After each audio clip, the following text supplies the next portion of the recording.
안녕하세요. 생각의 차이학원에서 고1, 2 영어를 담당하고 있는 영어 강사 윤대영입니다. 반갑습니다. 지금 이 촬영일을 기점으로 1학기 기말고사가 종료가 된 상태인데요.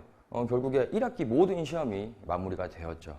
뭐 잘 본 친구들도 있고 못 본 친구들도 있는데 대부분의 친구들이 영어 시험에 같은 경우 많은 좀 아쉬움이 남는 시험이 아니었나 싶습니다. 제가 고1, 2 영어를 다 담당하고 있는데 오늘은 특정 학교를 말하고자 하는 것이 아니며 그리고 1학년 친구들을 대상으로 말씀드리고 있습니다. 다시 한번 돌아와서 1학년 친구들이 이번 1학기 시험이 끝나고 나서 많은 아쉬움을 토로했거든요. 그래서 제가 당연히 물어봤겠죠. 어느 부분이 조금 아쉬우니 뭐 어떤 친구는 뭐 다른 과목 때문에 영어 공부를 많이 못한 것 같아요. 이런 친구들도 있었고 또 하나가 이제 중학교 영어처럼 뭐 크게 어렵지 않을 거라고 생각해서 중학교식으로 공부했는데 점수가 많이 안 나온 것 같아요. 고등학교 영어가 어려웠네요. 이런 친구도 있었고요. 그럼 제가 또 물어봤죠. 그러면은 너가 생각하는 그 어려움과 너 공부의 아쉬움에 포인트가 되는 파트는 뭐였니? 뭐 어휘였니? 뭐 독해였니? 문장 해석이었니? 뭐 어법이었니? 물어봤을 때 아니면 제가 이런 것까지 물어봤어요. 혹시 시간이 모자라진 않았니? 혹시 시험에 대한 부담감이 커서 그런 건 아니니? 여기까지 자세하게 물어봤거든요. 그랬을 때 거의 모든 학생이 말했던 그 아쉬움의 포인트가 바로 문법이었습니다. 자, 그래서 학생들에게 우리 이번 여름방학 때 공부를 또 같이 할 건데 그러면은 만약에 특강을 한다면 뭐 무엇을 가장 듣고 싶니 했을 때 가장 많은 학생들이 요청했던 게 바로 문법입니다. 그래서 지금 제목에 보시다시피 모두의 문법이라는 제목으로 특강명을 한번 지어봤습니다. 학교 불문. 네, 학교 불문입니다. 학교에 상관없이 왜냐하면 문법은 개념과 원리이기 때문에 특정 고등학교는 이것만 출제하고 요 고등학교는 이것만 출제하고 이렇게 국한되지가 않습니다. 그래서 모두의 문법이라는 특강명 안에 우리 생각의 차이학원 수강생들 모든 1학년 친구들의 문법의 아쉬움을 조금 달래주고자 이 특강을 한번 마련해 보았습니다. 근데 과연 제가 이 특강에서 무엇을 진행할지를 아셔야 되죠. 그렇죠? 그리고 무엇보다 왜 과연 문법을 한 번쯤은 정리를 해야 되는지 필요성을 느껴야 할 것 같습니다.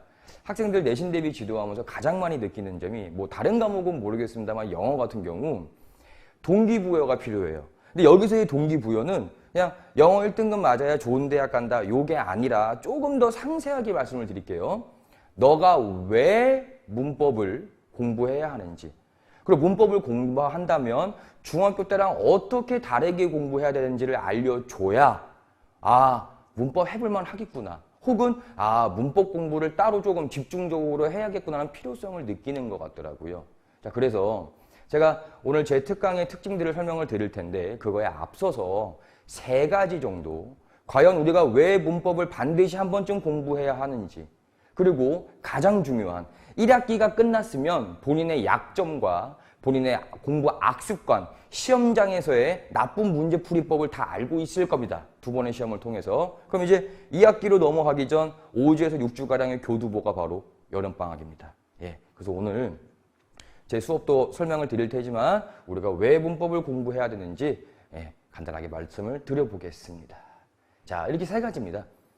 내신 대비해야 되는 겁니다. 자, 1학년 학생들이 내신 대비할 때 문법 파트를 어느 강도로 공부를 해야 하는지 내신 대비 기간 동안입니다. 그 다음 2번째, 그럼 과연 문법 문제는 한 번 시험에 평균적으로 각 고등학교마다 평균적으로 한 번 시험에 몇 문제가량 출제가 되고 배점은 몇 점까지 올라가는지 그리고 마지막 3번째, 사실 이게 가장 중요합니다.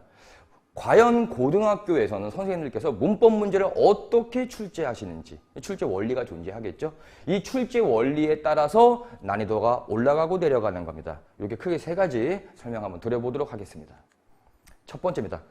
문법 파트 공부 강도입니다. 과연 우리 학생들이 내신 대비할 때 문법 공부를 얼마나 세게 많이 해야 되는지 보여드릴게요. 평균 암기량입니다. 제가 이해 문제풀이라고 안 하고 암기량이라고 적어놨습니다. 아마 지금 이 영상을 보는 우리 친구분들, 학생분들 맞아 문법은 암기지 아마 조금 공감이 될 것 같은데요. 보겠습니다.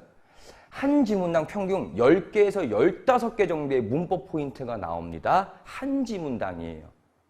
그러면은 한 지문에서 문장 전체를 외우는 경우도 있죠. 어떤 친구들 물론 뭐 다 외우는 친구도 있습니다만 한계가 있잖아요. 그래서 서술형으로 나올 만한 거, 문법 문제로 나올 만한 거를 봤을 때 문장을 통으로 3개 정도를 외웁니다.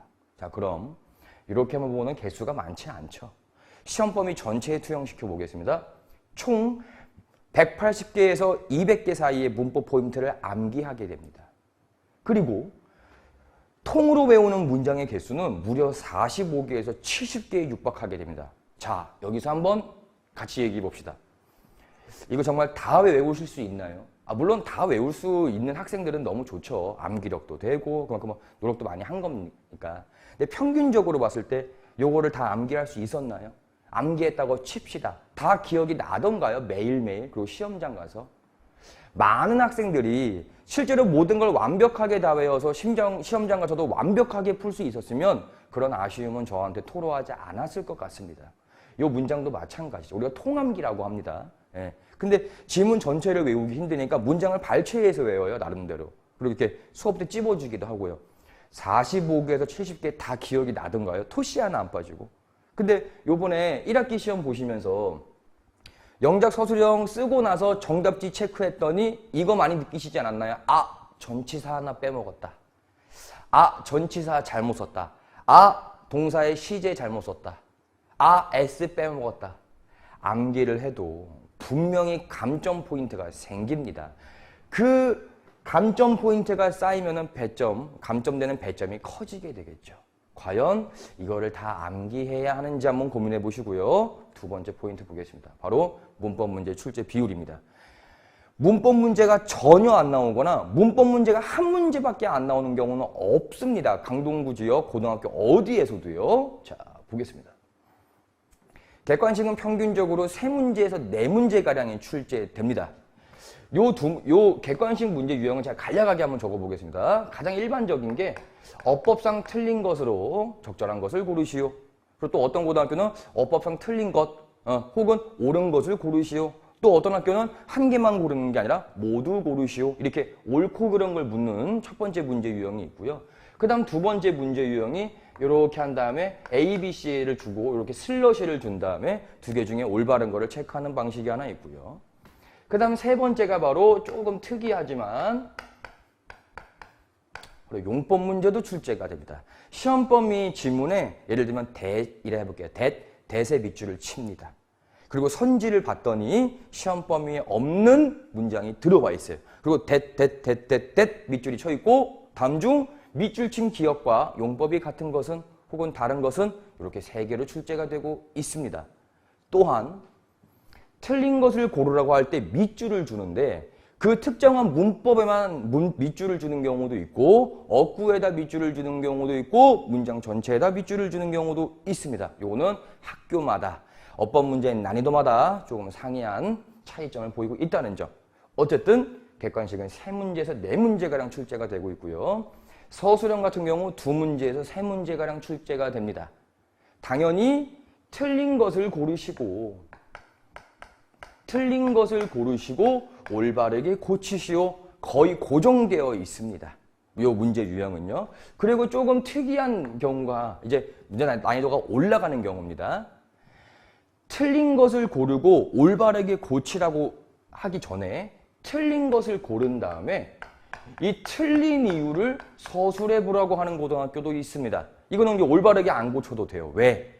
틀린 이유를 안다는 것은 당연히 올바르게 고칠 수 있다는 전제를 깔고 있기 때문에 굳이 올바르게 고치라고 안 하기도 합니다. 이렇게 서술형 2문제에서 3문제가량 출제가 되고요. 그리고 우리 친구들이 가장 싫어하는 거. 아까 그거 어떻게 다 외웁니까? 바로 영작 서술형입니다. 자, 영작 서술형의 유형도 다음과 같습니다. 크게 2가지인데요. 어형을 그대로 쓰라고 하는 경우가 있습니다. 이게 단어를 주거든요. 그 단어를 형태를 바꾸지 말고 그대로 쓰라고 하는 경우가 있고 또 하나가 우리 친구들이 가장 싫어하는 거 필요시 어형을 바꾸시오. 그거 사실은 학생 입장에서 이거는 바꾸라는 건지 그대로 쓰라는 건지 정말 찝찝합니다. 제가 당당하게 말씀드릴게요. 자신 있게. 그거 다 바꾸는 게 아니라 특정 한 개는 꼭 바꾸시라고 하는 겁니다. 꼭. 네.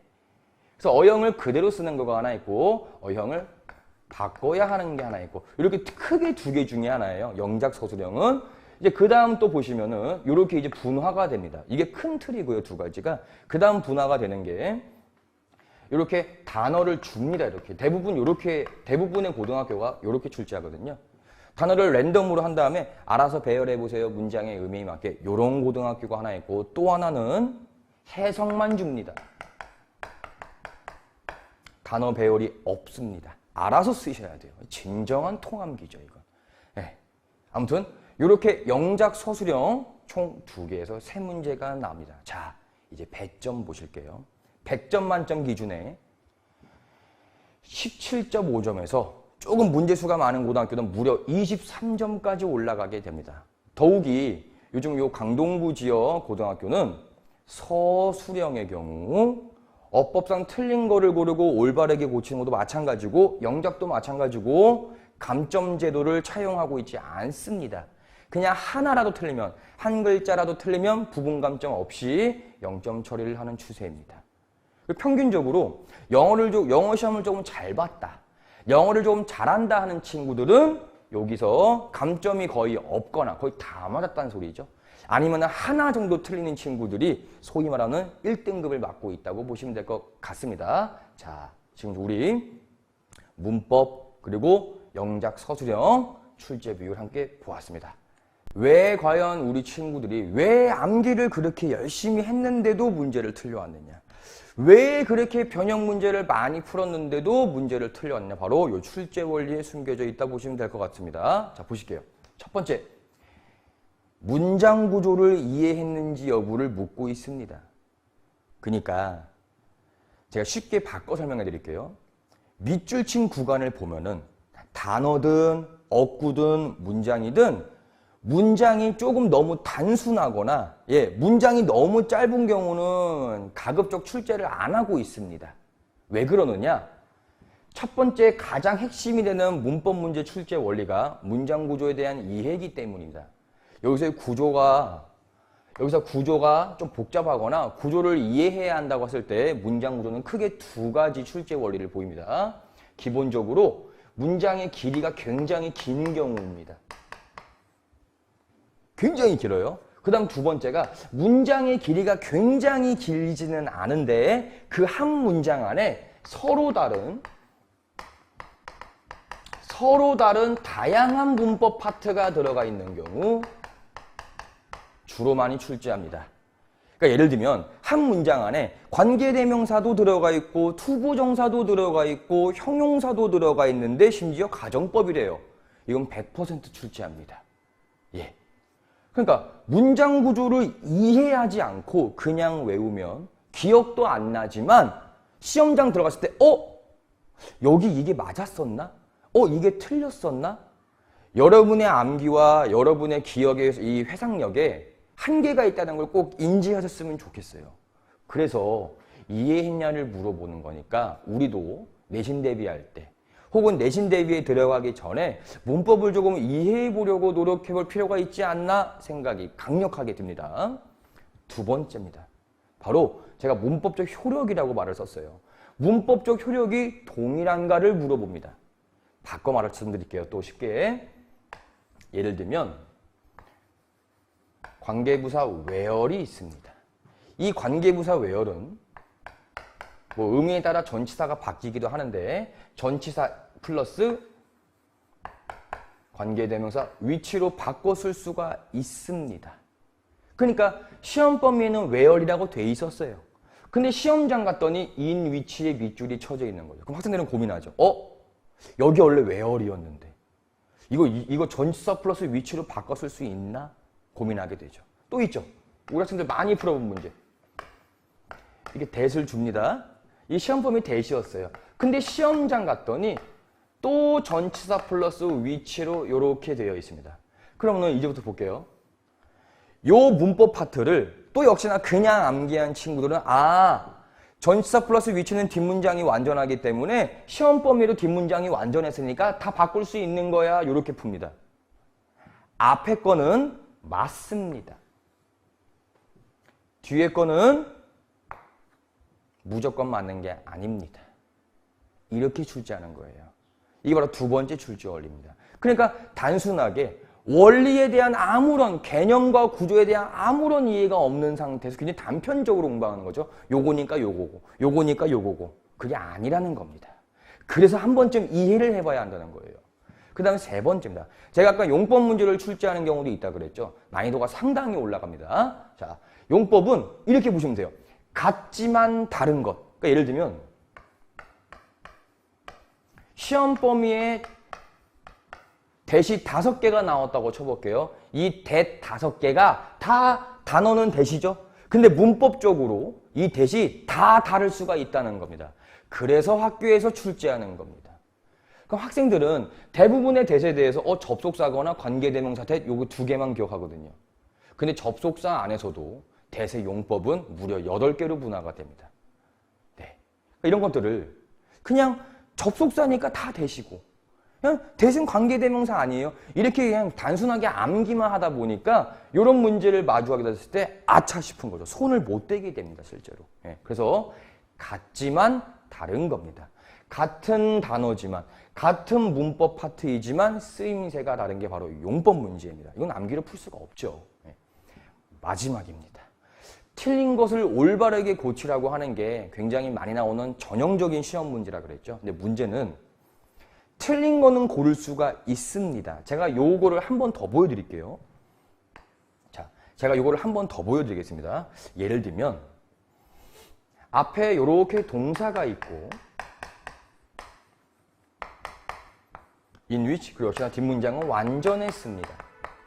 제가 특정한 고등학교의 기출문제를 분석하는 게 아니기 때문에 그냥 일반적으로 말씀을 드리겠습니다. 자, 그리고 밑줄이 여기에가 있었죠. 자, 이 순간 학생들은 대부분 이렇게 풉니다. 여기 원래 인위치가 아니었는데, 예, 인위치가 아니었을 거예요, 분명히. 제가 장담합니다. 예, 인위치가 아니었는데, 일단 얘 틀렸네. 그럼 이렇게 기호가 들어가 있거든요. 기억을 해볼게요, 이렇게. 예. 그러면은 이렇게 틀린 기호를 쓰라고 나오고 올바르게 고친 형태를 이렇게 쓰라고 나오거든요. 이렇게 이게 시험지를 보면요. 그럼 이제 기호를 딱 쓰죠. 그 다음 어딜 써야 되죠? 여기를 적어야 되죠. 요렇게 하나가 평균 2점입니다. 요거 2개를 다 맞춰야 2점을 획득할 수 있다고요. 근데 요거 알았어요. 뭐로 고치지? 요런 생각이 듭니다. 근데 여기서 분명 학생들은 이럴 수도 있어요. 선생님, 이거 어차피 시험 범위에 있는 문장이면 여기 뭐가 있었는지 기억나면 되는 거 아닌가요? 기억나면 되죠. 기억이 안 나니까 문제입니다. 아까 암기해야 될 게 얼마나 많다 그랬어요. 제가 지금까지 설명하는 가장 포인트는, 가장 본질은 우리 학생 여러분들이 시험장 가서 기억이 안 났다는 전제로 계속 얘기하고 있는 겁니다. 많이 느껴보셨잖아요. 문법 문제 그렇게 풀어도 기억이 안 났죠. 그래서 항상 올바르게 고친 형태 때문에 요 2점을 날리게 됩니다. 그러면 이 상태에서 이거를 맞춘 친구들은 암기했던 게 기억나서 맞춘 친구를 제외하고 얘기해 볼게요. 어떻게 풀었을까요? 이 구조를 이해한 거죠. 뒷문장이 완전하고 앞에 동사가 있어. 앞에 동사가 있다는 소리는 얘는 명사가 아니니까 선행사가 될 수 없어. 그래서 관계사를 쓰면 안 돼. 요겁니다. 그래서 접속사 대수로 이렇게 바꿔 썼겠죠. 정답입니다, 실제로. 물론 지금 접속사와 관계사 파트를 위주로 말씀을 드렸는데 가장 많이 틀리는 구간이기도 해요. 근데 이것 말고도 요것들 말고도 다른 문법 파트도 마찬가지입니다. 이해가 돼야 암기를 못한 구간도 풀 수가 있다는 점 꼭 기억해 주시기 바랍니다. 자, 그럼 요번엔 과연 우리가 그럼 이제 무엇을 해야 하는지 그럼 제가 그래서 그렇게 암기를 해도 문법 문제를 다 맞출 수 없는 문법 공부에 문법 문제 맞추고자 영작 서술형 맞추고자 그렇게 시간을 많이 쓴 우리 친구들을 위하여 수업 때 무엇을 진행할지 상세하게 말씀드려보도록 하겠습니다. 자, 기본적으로 매 시험마다 심지어 고3 내신 시험까지도 적용됩니다. 매 시험마다 출제되는 최중요 가장 많이 출제가 되는 4개 파트가 존재합니다. 제 수업은 참고로 특강은 총 4회로 진행됩니다. 그래서 마침 4개가 딱 맞길래 4회로 구성을 하게 됐는데 이 파트 보실게요. 준동사. 준동사 안에는 투부정사, 동명사, 분사가 들어가 있습니다. 네, 그 준동사 파트, 그리고 관계사, 그리고 접속사, 그 특수구문. 특수구문이 뭐예요? 많이 묻는 친구들이 있어서 아예 적어왔습니다. 도치, 문장 구조가 바뀐다고 하죠.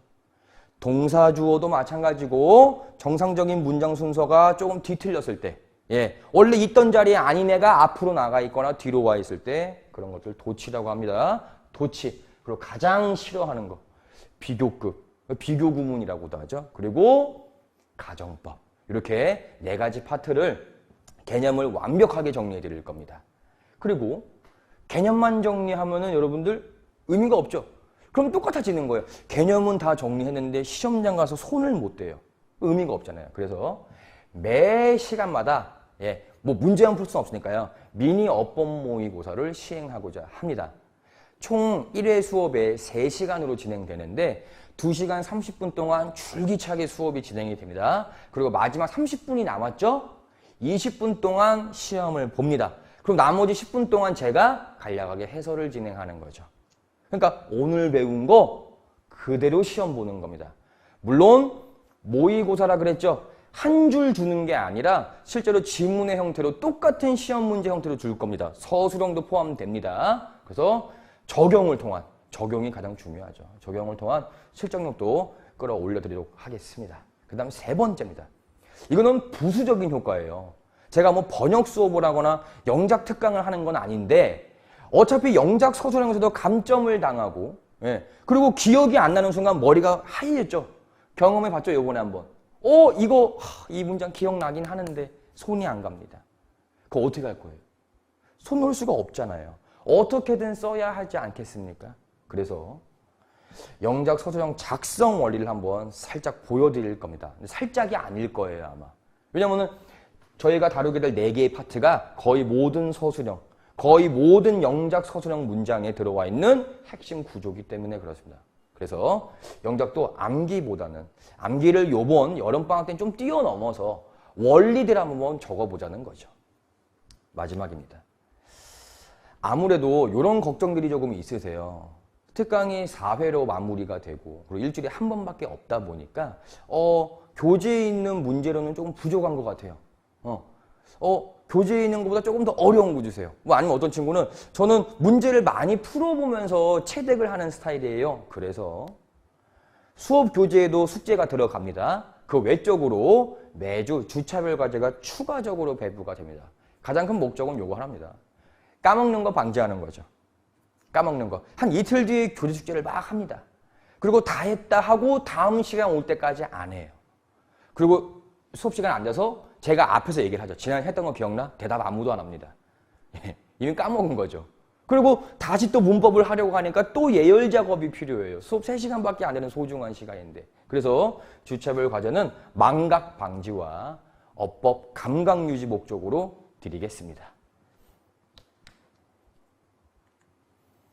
자, 시간표입니다. 이 다 같은 교재도 제가 직접 만든 자체 교재로 진행됩니다. 같은 교재, 같은 강사한테 똑같은 내용으로 수업을 들으실 텐데 방학이다 보니까 아무래도 뭐 학교 다닐 때 조금 아쉬웠던 뭐 좀 더 하고 싶었던 과목에 대한 공부를 하느라 다른 학원을 가기도 하죠. 그래서 스케줄이 다 달라요, 학생들마다. 저는 모든 친구들이 제 특강명의 숨겨진 의미, 정말 모든 고1 학생들이 왔으면 좋겠거든요. 이 문법 수업 들으러. 그래서 최대한 제가 가지고 있는 시간 다 썼다고 보시면 됩니다. 4개입니다. 참고로 화요일, 목요일, 일요일은 3시부터 10시까지로 시간이 동일합니다. 금요일만 조금 빠르다고 보시면 되고, 자, 방학을 한 다음에 특강이 진행되기 때문에 개강 날짜 잘 확인해 주시고, 학원 스케줄, 타 학원 스케줄 잘 확인하셔가지고 본인한테 맞는 시간 신청하셔서 꼭 같이 문법 공부 해봤으면 좋겠습니다. 그리고 요거는 제가 지금 의무라고 적어놨죠. 예. 선택이라고 했더니 아무도 신청하지 않습니다. 문법은 100% 물론 제가 완전히 이해를 하도록 원리와 개념 위주로 하겠지만 그래도 용어라든지 일부분은 암기가 필요하죠. 공식 아닌 공식들은. 예. 근데 그것들을 누군가 점검을 하지 않으면 제가 학생들을 못 믿어서가 아닙니다. 예. 어쩔 수가 없어요. 안 합니다. 그래서 그거를 방지하고자 여러분이 스스로 공부 안 하는 걸 방지하고자 주 1회 클리닉 의무로 진행되고 그 클리닉 할 때 무엇을 했는지 무엇을 질문했고 숙제는 어디까지 해왔고 공부 상태가 어떤지 상세하게 일지 학부모님께 전송해 드리도록 하겠습니다. 자, 추가적인 사항은 제 네이버에다가 제 이름이 윤대영인데 강사명이 윤대영어입니다. 예. 윤대영어 검색하시면 제 개인 블로그가 나와요. 이게 좀 몇 년 됐는데 이게 뭐 어떤 고등학교에 대한 내신 분석글도 있고 그냥 전반적으로 문법 공부는 어떻게 해야 되고 독해 공부는 어떻게 해야 되고 이렇게 고등학교 영어 공부에 대한 전반적인 내용 다뤄놨으니까요. 이것도 들어오셔서 좀 더 추가적으로 궁금하신 거는 참고하시면 될 것 같고 그 유튜브에도 역시나 윤대영어입니다. 제 개인 채널인데 예, 다 수업 영상이에요. 예, 뭐 설명의 영상도 있긴 한데 수업 영상 보시면서 아, 저 윤대영이라는 강사가 또 저 윤대영이라는 선생님이 아, 문법 수업은 이렇게 하시는구나. 아, 뭐 요런 카리스마 있겠구나. 뭐 아, 수업 강도가 이 정도구나. 이렇게 한번 또 참고해 보시면 좋을 것 같습니다. 자, 올 여름 또 유독 덥다고 합니다. 또 장마도 또 길고 예. 뭐 또 코로나가 끝난 것 같지만 또 끝나지 않기도 했고 예.